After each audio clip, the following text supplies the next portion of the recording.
வணக்கம். இந்த வீடியோவில் நம்ம half a controlled rectifier with resistive load அப்படிங்கிற எக்ஸ்பிரிமெண்ட்டை ப்ராக்டிக்கலாக செஞ்சு அதை அவுட்புட்டை நம்ம செக் பண்ணலாம். இதோட சர்க்யூட் டயக்ராம், இதோட இன்புட் அவுட்புட் வேவ் ஃபார்ம்ஸ். இது நம்ம இந்த சர்க்யூட் டயக்ராமோட எக்ஸ்பிளனேஷன்ஸ் பார்க்கலாம். அதுக்கப்புறம் இதை கனெக்ட் பண்ணி அவுட்புட் நம்ம செக் பண்ணலாம். இங்கே என்னென்ன காம்பனன்ட்ஸ் பயன்படுத்தியிருக்காங்கன்னு பார்த்தோம் அப்படின்னா, ஒரு ஸ்டெப் டவுன் ட்ரான்ஸ்ஃபார்மர். இது 230 வோல்டேஜை 15 வோல்டேஜை கன்வெர்ட் பண்ணுறதுக்காக இங்கே யூஸ் பண்ணியிருக்காங்க.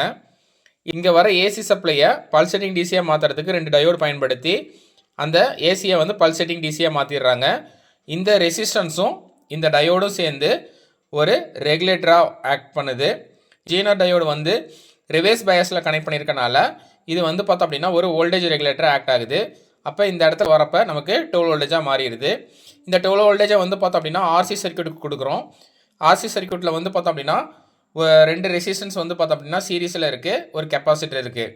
இந்த resistance R2 plus potentiometer 10 kilo ohm வழியாக கெப்பாசிட்டர் சார்ஜ் ஆகுது. கெப்பாசிட்டரோட வோல்டேஜ் எடுத்து எமிட்டருக்கும் பேஸ் ஒன்றுக்கும் நடுவில் நம்ம அப்ளை பண்ணுறோம். அதேமாதிரி பார்த்தோம்னா R4ங்கிறது பேஸ் 2 ரெசிஸ்டன்ஸு. அதுக்கப்புறம் பேஸ் 1ல் வந்து பார்த்தோம்னா பல்ஸ் ட்ரான்ஸ்ஃபார்மர் யூஸ் பண்ணுறாங்க. இது வந்து ஒரு ஐசோலேஷன் பர்பஸ்க்காக பயன்படுத்துகிறோம். அதாவது இங்கே ஆர்சி சர்க்யூட், அதாவது ஆர்சி நெட்வொர்க்கில் ரெசிஸ்டன்ஸ் R2 பொட்டன்சியோமீட்டர் வழியாக கெப்பாசிட்டர் சார்ஜ் ஆகுது. எப்போ கெப்பாசிட்டர் வோல்டேஜ் யூஜிடியோட எமிட்டர் வோல்டேஜ் அதுக்கு ரீச் ஆகிறப்ப இந்த யூஜிடி என்ன ஆகும் அப்படின்னா டேர்ன் ஆன் ஆகும். அப்போ இந்த பல்ஸ் ட்ரான்ஸ்ஃபார்மர் பிரைமரி வைண்டிங்கில் ஒரு பல்ஸ் ஜென்ரேட் ஆகுது.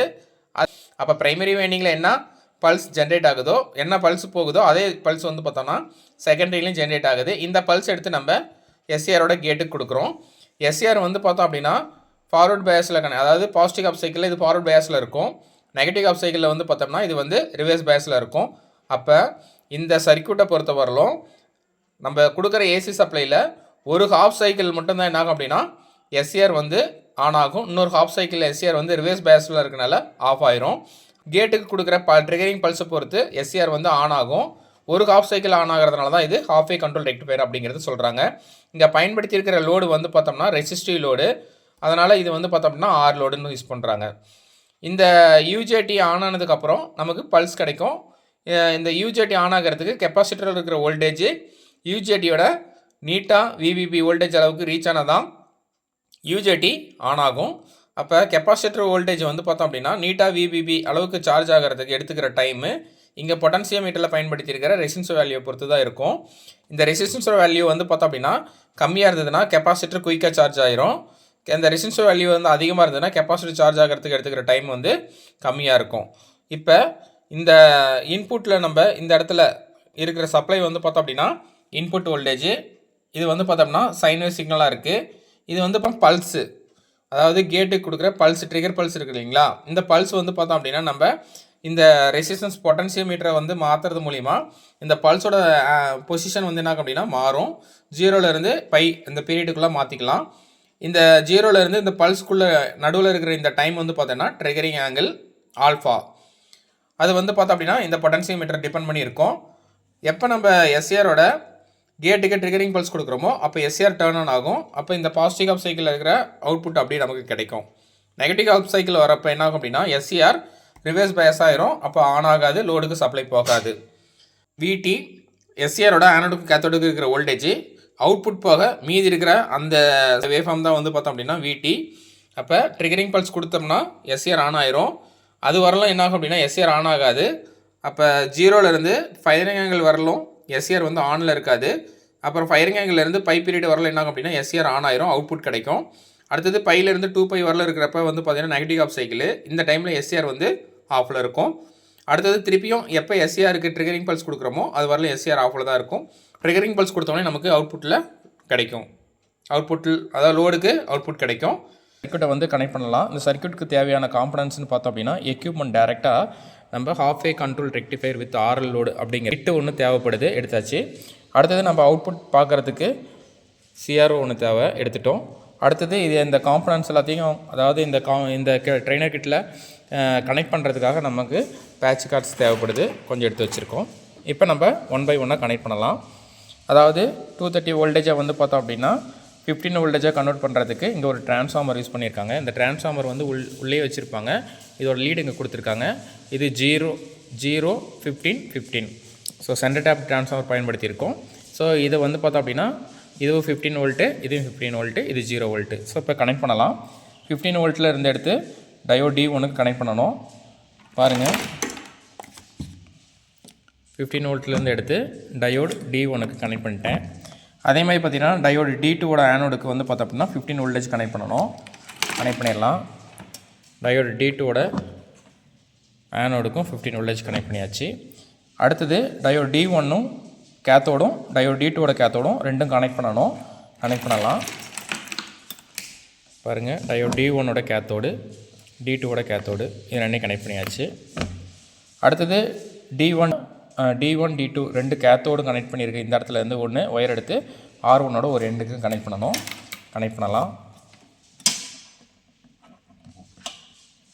கனெக்ட் பண்ணியாச்சு. இது வந்து பார்த்தோம் அப்படின்னா R1ஓட ஒரு எண்டுக்கு கனெக்ட் பண்ணணும்.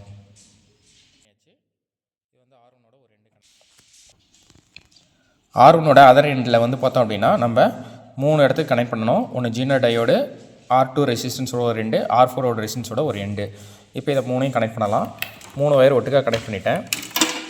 R1ஓட அதர் எண்டில் நான் கனெக்ட் பண்ணியிருக்கேன். இது வந்து பார்த்தோம் அப்படின்னா ஃபஸ்ட்டு ஜீனர் டயோட கேத்தோடுக்கு போகணும். ஜீனர் டயோட கேத்தோடு கனெக்ட் பண்ணிட்டேன். அடுத்தது R2ஓட ஒரு எண்டு, R2ஓட ஒரு எண்டு. அடுத்தது R4ஓட ஒரு எண்டு கனெக்ட் பண்ணணும். R4ஓட ஒரு எண்டு கனெக்ட் பண்ணியாச்சு. ஸோ இதெல்லாம் கனெக்ட் பண்ணியாச்சு. இப்போ R2ஓட அதர் எண்டு எடுத்து பொட்டன்சியோமீட்டருக்கு இன்புட்டாக கொடுக்கணும். பாருங்கள், R2ஓட அனதர் எண்டு பாட்டில் ஒரு பக்கம் பார்த்தீங்கன்னா கனெக்ட் பண்ணணும். கனெக்ட் பண்ணியாச்சு. இப்போ இந்த இடம் முடிச்சாச்சு. அடுத்தது பொட்டன்சியோமீட்டர்லேருந்து வந்து பார்த்திங்கன்னா 2 ஒயர் எடுக்கிறோம். ஒன்று வந்து கெப்பாசிட்டருக்கு, ஒன்று வந்து யூஜெட்டியோட எமிட்டருக்கு போகணும். பாருங்கள், இப்போ இதை கனெக்ட் பண்ணுறேன். பொட்டன்சியோமீட்டரோட அதர் எண்ட்லேருந்து 2 ஒயர் வருது. ஒன்று வந்து பார்த்திங்கன்னா கெப்பாசிட்டருக்கு போகணும், ஒரு எண்டுக்கு கெப்பாசிட்டருக்கு போயிடுச்சு. இன்னொரு எண்டு வந்து பார்த்திங்கன்னா யூஜெட்டியோட எமிட்டருக்கு போகணும். யூஜெட்டியோட எமிட்டருக்கு கனெக்ட் பண்ணிடுறேன். கனெக்ட் பண்ணியாச்சு. ஸோ இப்போ இதை முடிச்சாச்சு. அடுத்து வந்து பார்த்தோம் அப்படின்னா ரெசிஸ்டன்ஸ் R4ஓட இன்னொரு எண்டு வந்து பார்த்தோம் அப்படின்னா நம்ம B2க்கு கனெக்ட் பண்ணணும். R4ஓட அனதர் எண்டு எடுத்து B2க்கு கனெக்ட் பண்ணணும். கனெக்ட் பண்ணியாச்சு. இப்போ இந்த கனெக்ஷன்ஸ்லாம் முடிஞ்சிருச்சு. அடுத்து 0 வோல்டேஜ் எடுத்து ஜீனர் டயோட ஆனோடுக்கு, கெப்பாசிட்டரோட அனதர் எண்டுக்கு, பல்ஸ் ட்ரான்ஸ்ஃபார்மர் ஒரு எண்டுக்கு, பல்ஸ் ட்ரான்ஸ்ஃபார்மர் பிரைமரியில் ஒரு எண்டுக்கு, செகண்டரியில் ஒரு எண்டுக்கு, ப்ளஸ் வந்து SCRோட கேத்தோடுக்கு போகணும். அப்போ 1 2 3 4 5 மொத்தம் 5 ஒயர் தேவைப்படுது. 5 ஒயர் கனெக்ட் பண்ணிடலாம். 0லேருந்து நான் எடுக்கிறேன். 0லேருந்து எடுத்துட்டேன். ஒன்று வந்து பார்த்தோம் அப்படின்னா இப்போ நான் வரிசையாக கனெக்ட் பண்ணுறேன். ஃபஸ்ட்டு வந்து பார்த்தோம் அப்படின்னா ஜீனர் டயோட ஆனோடுக்கு போகணும். ஜீனர் டயோட ஆனோடு கனெக்ட் பண்ணிட்டேன். அடுத்தது கெப்பாசிட்டரோட அனதர் எண்டுக்கு போகணும். கெப்பாசிட்டரோட அனதர் எண்டுக்கு கொடுத்துட்டேன். அடுத்தது வந்து பார்த்தோன்னா பல்ஸ் ட்ரான்ஸ்ஃபார்மரோட ப்ரைமரிக்கு கொடுக்கணும். பல்ஸ் ட்ரான்ஸ்ஃபார்மரோட ப்ரைமரிக்கு கொடுத்துட்டேன். அடுத்து பல்ஸ் ட்ரான்ஸ்ஃபார்மரோட செகண்டரிக்கு கொடுக்கணும். பல்ஸ் ட்ரான்ஸ்ஃபார்மரோட செகண்டரிக்கு கொடுத்துட்டேன். அடுத்தது SCRோட கேத்தோடுக்கு கொடுக்கணும். SCRோட கேத்தோடுக்கு கொடுக்கணும். கொடுத்தாச்சு. இப்போ இதெல்லாமே கொடுத்தாச்சு. அடுத்து வந்து பார்த்தோம் அப்படின்னா நம்ம இங்கே 15 வோல்டேஜ்லேருந்து ஒரு ஒயர் எடுத்து லேம்புக்கு ஒரு 2 கொடுக்கணும். 15 வோல்டேஜ்லேருந்து ஒரு ஒயர் எடுத்து லேம்புக்கு ஒரு 2 கொடுக்கணும். அடுத்து லேம்போட அனதர் எண்டு எடுத்து ஆனோடுக்கு கொடுக்கணும். லேம்போட அனதர் எண்டு எடுத்துட்டேன். இது வந்து ஆனோடுக்கு போகணும். அடுத்து வந்து பார்த்தோம் அப்படின்னா பல்ஸ் ட்ரான்ஸ்ஃபார்மர்லேருந்து செகண்டரியிலேருந்து G1 எடுத்து கேட்டுக்கு கொடுக்கணும். SCRோட கேட்டுக்கு கொடுக்கணும்.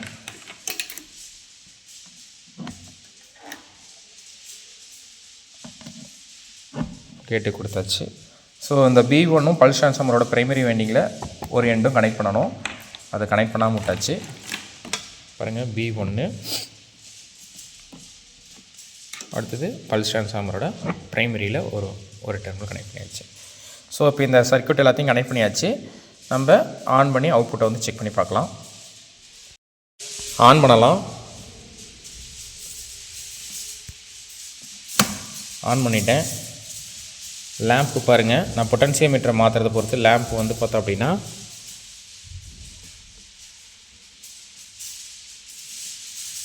பொட்டன்சியோமீட்டர் ரேஞ்சை வந்து மாற்றுறப்ப நமக்கு இல்லை அந்த இன்டென்சிட்டி ஆஃப் தி லைட் வந்து பார்த்தோம் அப்படின்னா சேஞ்ச் ஆகாது நமக்கு தெரியுது. இப்போ நம்ம இன்புட் சிக்னல் நம்ம ஃபஸ்ட்டு செக் பண்ணலாம். சிஆர்ஓ நான் ஆன் பண்ணிடுறேன். ஆன் பண்ணிட்டேன். சிஆர்ஓ வந்து பார்த்தோம் அப்படின்னா இன்புட் சிக்னலில் கனெக்ட் பண்ணணும். இன்புட் சிக்னலுங்கிறது இந்த இடத்துல இன்புட் சிக்னல் நம்ம மெஷர் பண்ணணும். பாருங்கள், நான் கனெக்ட் பண்ணுறேன்.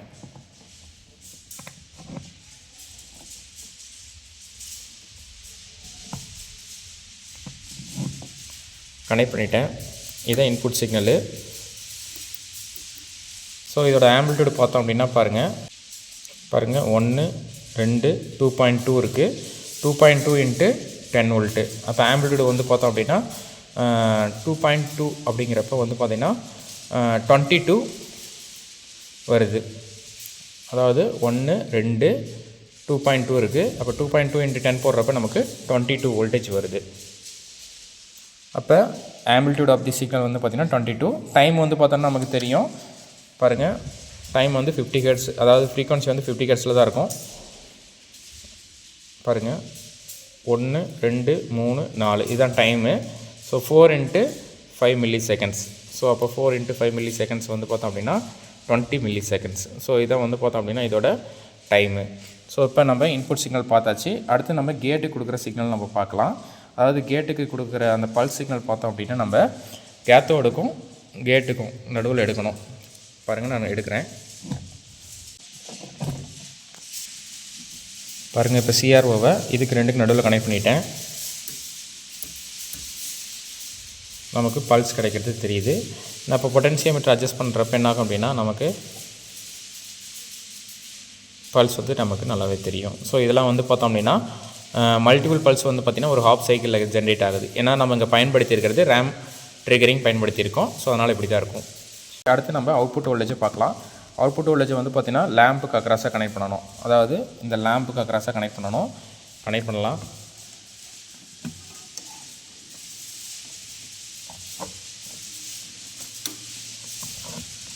லேம்புக்கு அக்ராஸாக கனெக்ட் பண்ணிட்டேன். பாருங்கள், இதில் நமக்கு பாசிட்டிவ் ஆஃப் சைக்கிளில் பகுதியில் மட்டும் தான் கிடைக்குது. நெகட்டிவ் ஆஃப் சைக்கிள் நமக்கு அவுட்புட் வரல. நான் இப்போ பொட்டன்சியோமீட்டரை மாற்றுறப்போ பார்த்திங்க அவுட்புட் வந்து பார்த்தோம் அப்படின்னா நமக்கு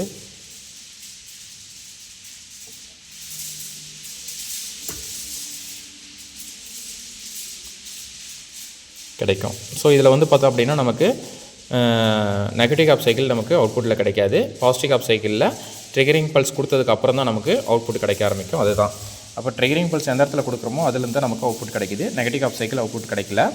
திருப்பியும் ட்ரிகரிங் பல்ஸ் கொடுக்குறப்ப தான் பார்த்திங்கன்னா நமக்கு அவுட்புட் கிடைக்கும். ஸோ அடுத்தது வந்து பார்த்தோம் அப்படின்னா நம்ம எஸ்ஏஆரோட ஆனோடுக்கும் கேத்தோடுக்கும் நடுவில் வச்சு கனெக்ட் பண்ணுறப்ப நமக்கு சிக்னல் இந்த மாதிரி கிடைக்கும். ஸோ நம்ம அதை செக் பண்ணி பார்க்கலாம். ஸோ அதாவது இந்த இடத்துல நம்ம கனெக்ட் பண்ணுறோம். இப்போ சிஆர்ஓ எடுத்து இந்த இடத்துல ஆனோடுக்கும் கேத்தோடுக்கும் நடுவில் கனெக்ட் பண்ணணும் அப்படின்னா நமக்கு இந்த மாதிரி சிக்னல்ஸ் கிடைக்கும். செக் பண்ணி பார்க்கலாம். அதாவது இது வந்து ஆனோட் டெர்மினல் கனெக்ட் ஆகிருக்கு இந்த ஒயரு. அதனால் அதில் கனெக்ட் பண்ணிட்டேன். இன்னொரு ஒயர் வந்து பார்த்தோம் அப்படின்னா நான் கேத்தோடில் கனெக்ட் பண்ணிட்டேன். ஸோ நமக்கு பார்த்திங்கன்னா அவுட்புட் கிடைக்கும் இப்படி. ஸோ நான் பாருங்கள், இதை நான் அட்ஜஸ்ட் பண்ணுறேன். பாட்டை வந்து அட்ஜஸ்ட் பண்ணுறப்ப நமக்கு கிடைக்குது. பாருங்கள், இந்த சிக்னல் அப்படியே நமக்கு இங்கே கிடைக்கும். பாருங்கள், ட்ரிகரிங் பல்ஸ் கொடுக்குற வரலும் அவுட்புட் கிடைக்கும், விடியில் கிடைக்கும். அதுக்கப்புறம் ட்ரிகரிங் பல்ஸ் கொடுத்தப்பறம் எஸ்சிஆர் ஆனதுக்கப்புறம் அதாவது லோடுக்கு அவுட்புட் கிடைக்குது. அப்புறம் நெகட்டிவ் ஆஃப் சைக்கிள் ஆகிறப்ப எஸ்சிஆர் டர்ன் ஆஃப் ஆயிரும், நேச்சுரல் காம்பினேஷனால் ஆஃப் ஆயிடுது. திருப்பி ட்ரிகர் பல்ஸ் கொடுக்குற வரலும் எஸ்சிஆர் வந்து ஆஃபில் தான் இருக்கும். அந்த டைமில் விடி கிடைக்கும். ஸோ அதுதான் இது. ஸோ இது வந்து பார்த்திங்கன்னா ஹாஃப் வேவ் கண்ட்ரோல் ரெக்டிஃபையரு. அவ்வளோதான். இந்த கிராஃபை வந்து பார்த்தோம் அப்படின்னா நம்ம மெஷர் பண்ணி போட்டோம்னா அவ்வளோதான், முடிஞ்சிச்சு. Okay, thank you.